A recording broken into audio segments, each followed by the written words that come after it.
Newsnight understands that there will be emergency legislation brought forward next week, that legislation will contain new provisions like, as we were discussing there, a ban on gatherings of more than 500 people. The government actually potentially has the power to do that already, but this will augment the power that it already has.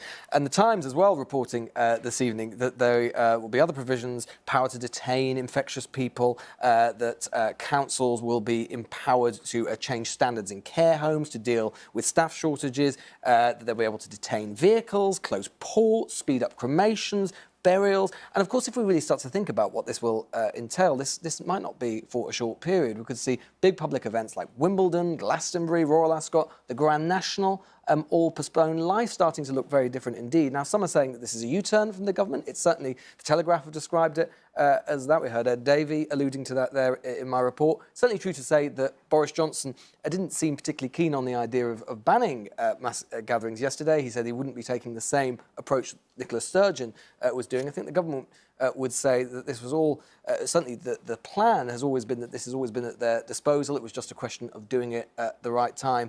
As I was saying there, the government, I think others think that this virus really is accelerating quickly, and therefore that their response has to be proportionate to that acceleration.